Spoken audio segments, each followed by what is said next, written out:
اللهم محمدا في جميع أحواله ومحمدا اللهم صل عليه مع صحبه وآله أفضل صلواتك عدد معلوماتك دائمة بدوامك.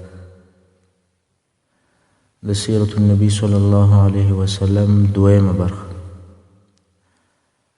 په تیره برخه کې مو تر دې ځایه پورې بحث کړی و چې کله کعبه شریفه جوړه شوه، بیا نو د دنیا له هر ځای څخه د کعبې شریفې د عزت او حج کولو لپاره خلک راتلل. خصوصا د جزیرة العرب څخه په ډلو ډلو خلک همیشه راتلل.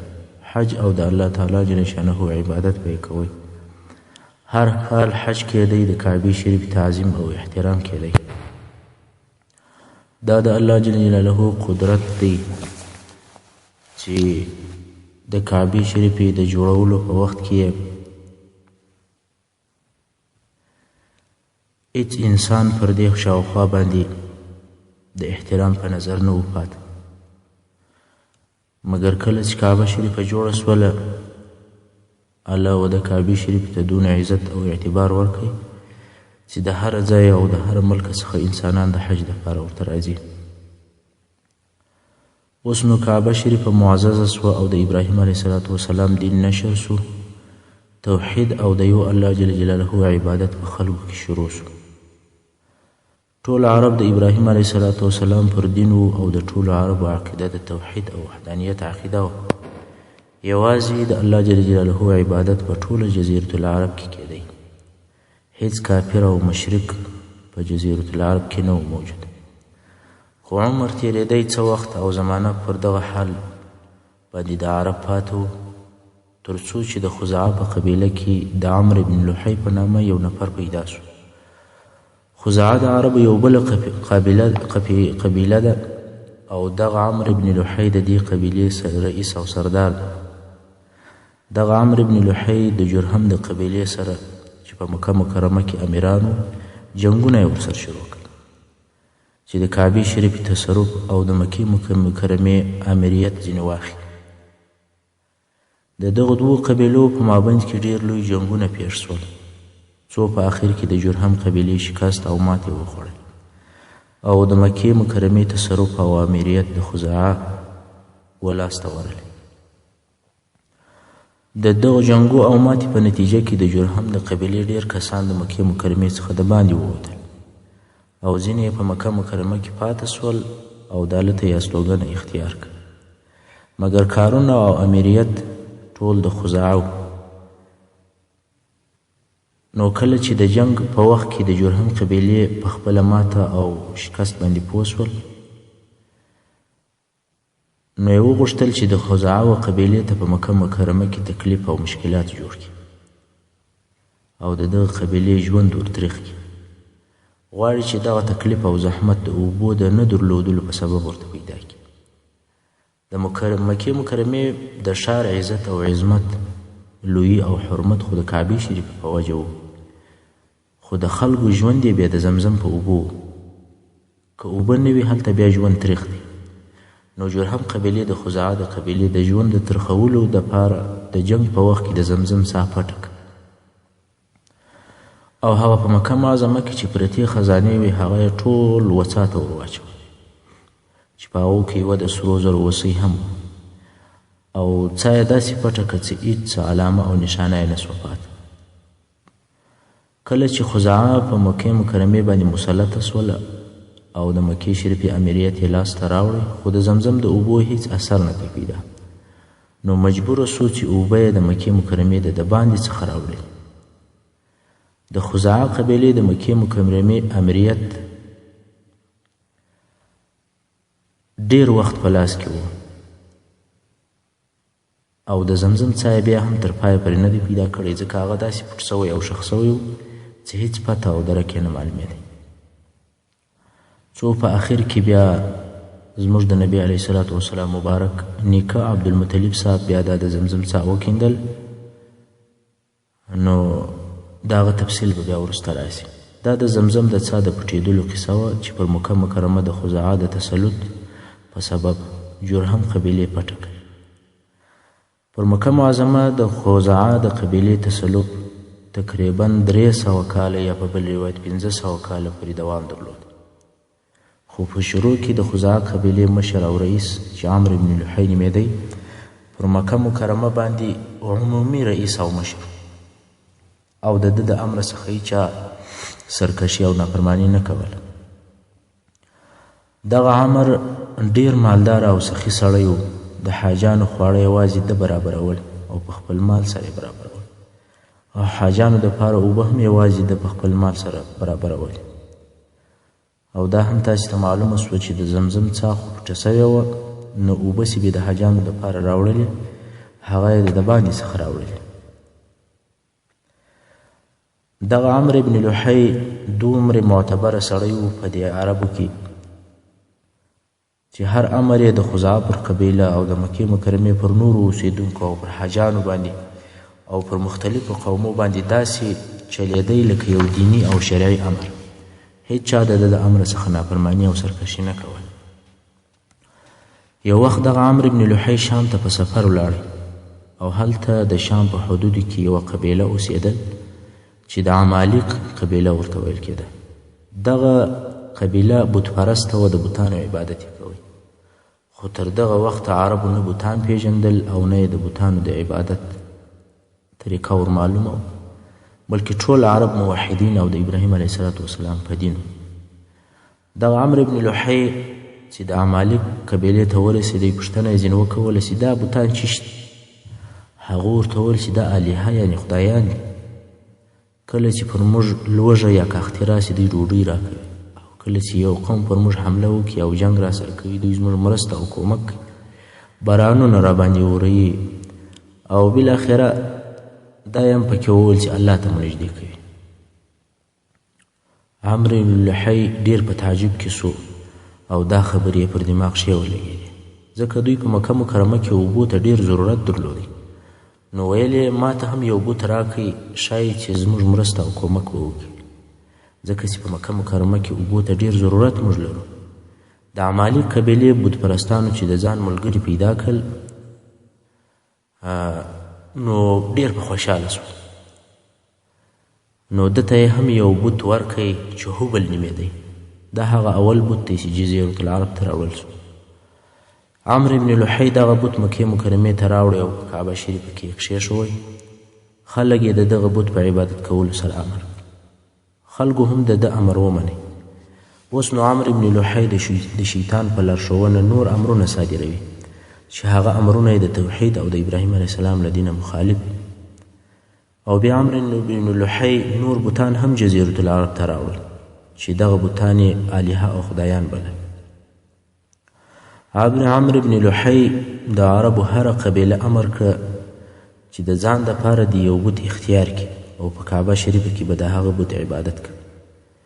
بیا بل امر صادر کړی، ویل تاسو خو په خپلو کورو او کلو کې هم عبادت کوئ، نو دا خبره نه ده صحیح چې بې له بتانو د مکې شریفې د بل شي عبادت وشي. نو هر چا ته دا لازمه ده چې د مکې مکرمې څخه یوه ډبره د ځانه سره واخلي او هلته په خپل کور او کلي کې د هغې ډبرې عبادت کوي. عربو هم دا امر ومنئ او هر یوه د مکې مکرمې څخه یوه ډبره ورسره واخیسته او هلته به یې په خپل کور کې د هغې ډبرې عبادت کوي. حتی د هغې ډبرې عبادت یې تر داسې وخته پورې کوئ چې په عربو کې توحید یو مخ ورک سو او د ابراهیم علیه السلام دین بېنمونې سو، خالي د بتانو عبادت پاتې سو. د عمرو بن لحی په امر سره په جزیرة العرب کې بت پرستي شروع سوه. رسول الله صلی الله علیه وسلم مبارک د دغه عمرو بن لحی په باره کې فرمایي: رأیت عمرو بن عامر بن لحی الخزاعي یجر قصبه فی النار. یعنی عمرو بن عامر بن لحی خزاعه مې ولیدی چې خپلې کلمې په اور کې کشولې. دا ځکه چې دی هغه څوک دی چې د عربو دین ته یې تغییر ورکړي، نو خدای داسې سخت عذاب ورکړي چې په دوزخ کې خپلې کلمې کشوي. تر دغه د مخه ټول عرب پر توحید او د ابراهیم علیه السلام پر دین و، خو اول سړی چې د دوی دین او د دوی ملت یې په شرک او بت پرستي ور واړوي هغه د عمرو بن لحی. او بیا د حج او عمرې و تلبیې ته تغیر ورکړئ. تر دغه مخه تر دې له مخه چې عربو کومه تلبیه ویل هغه داسې وله لبیک اللهم لبیک لبیک لا شریک لک لبیک ان الحمد والنعمة لك والملک لا شریک لک، چې دا د اسلام او توحید تلبیه ده. خو عمرو بن لحی په آخر کې دا جمله د شرک هم پر زیاته کړه، لا شریک لک الا شریکا هو لک تملکه وما ملک. او بیا د حیواناتو په باره کې پر عربو نور امرونه جاری کړل.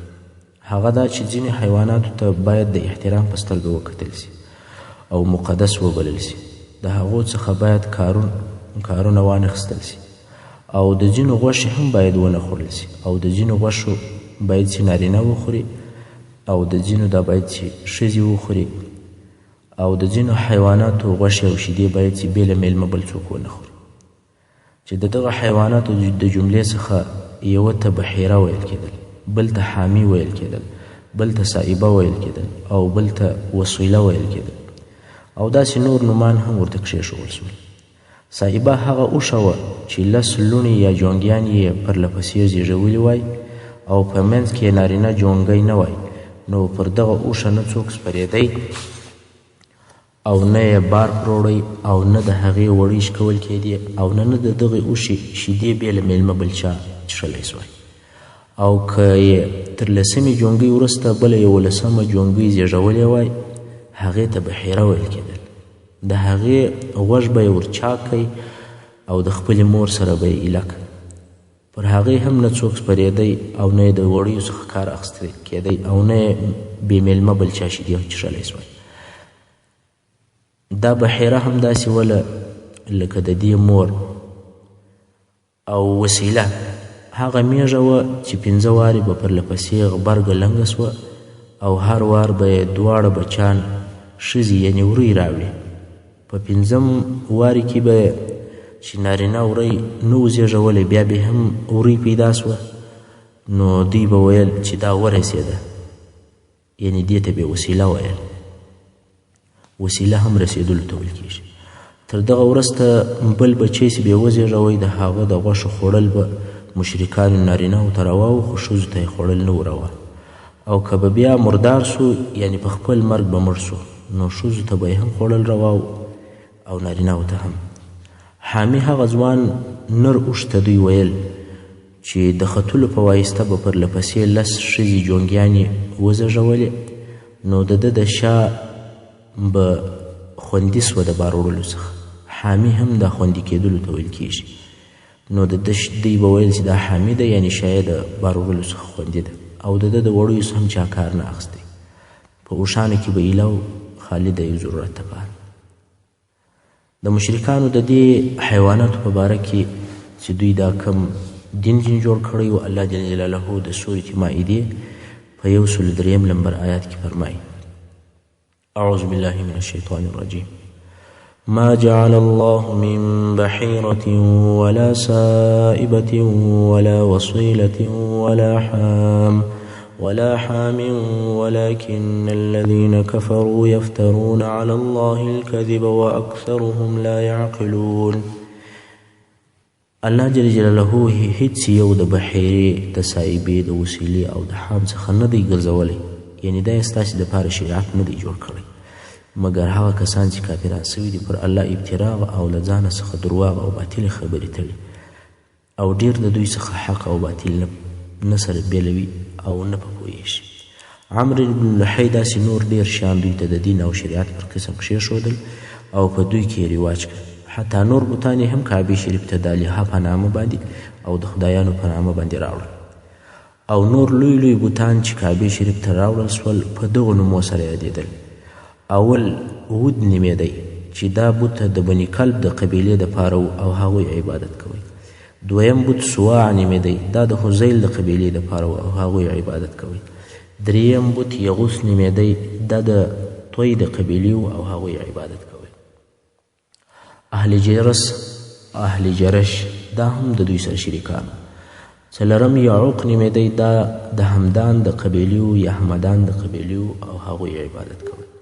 پنځم نصر نومېدی چې د یمن دپاره و او هغوی عبادت کوئ. الله جل جلاله د دې بوتانو په باره کې په سورة نوح 23 نمبر آیات کې فرمایي اعوذ بالله من الشیطان الرجیم وقالوا لا تذرن آلهتكم ولا تذرن ودا ولا سواعا ولا يغوث ويعوق ونسرا. اصلا دا بوتان د نوح علیه السلام د قوم بوتانو او مشرکانو هر بوت د یو خاص مقصد دپاره کړی، خو دغه پخواني بوتان بیا په عربو کې رواج او جوړ شول. دا چې د دغو بوتانو څخه هر یو د عربو په یوه قبیله پورې خاص شو، دا کار هم د عمرو بن لحی په امر وشو، مګر هبل هغه بوت چې اول وار راوړل شو هغه د قریشو دپاره و او هغه عجبترین د الهو یعنې خدایانو. د دوی په جمله کې ایساف او نایله دي.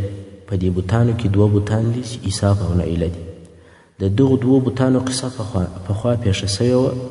هغه داسې وه چې ایساف د یو سړي نوم و او نایله د یو پیغلې نجلۍ نوم و چې دوی دواړه د یمن اوسېدونکي ول. دوی دواړه یو د بل سره ډېر مینه او محبت درلودی. ایساف د نایلې د پلاره څخه د نایلې غوښتنه وکوله چې دا ما ته راکړي په نکاح باندې، خو د نایلې پلار د ده غوښتنه نه قبوله. نو دوی په ناروا تعلقاتو باندې سره اخته ول، خو یو ځای نسوی سره اوسېدلی. نو دواړو د راتلونکي حج په موسم کې د ملاقات وعده وکوله چې په حج کې به زه او ته سره یو ځای کیږو او سره وینو. د دې وعدې سره سم دوی د حج په موسم کې سره یو ځای سول او په یو فارغه وخت کې یې د کعبې شریفه په شاوخوا کې زنا وکړه. اولا خو زنا د لویو ګناهو څخه ده او بیا کعبې شریفې ته نږدې. نو الله جل جلاله د دوی دواړه په خپل قدرت ډبرې وګرځول چې د ډبرو انسانان پاته سول او دې ته هم بت ویل کېږي. د هغه وخت د مکې شریفې حاکمانو دغه دوه بوتان د خلکو د عبرت دپاره یو پر صفا او بل پر مروه باندې کښېښو. ایساف یې پر صفا باندې کښېښوی او نایله بوت یې پر مروه باندې کښېښوی او قصه یې هر چا ته معلومه وه. عبرت به یې اخیستی چې دغو دوو نفرو کعبې شریفې ته نږدې فحشا کړې ده او ډبره سول. نو پر دې قصه ډېر وخت تیر شو.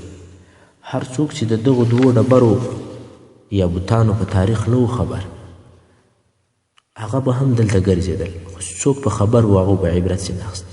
څو داسې وخت رالی چې هېڅ چا ته بیا د دې ایساف او د نایلې تاریخ نه و معلوم.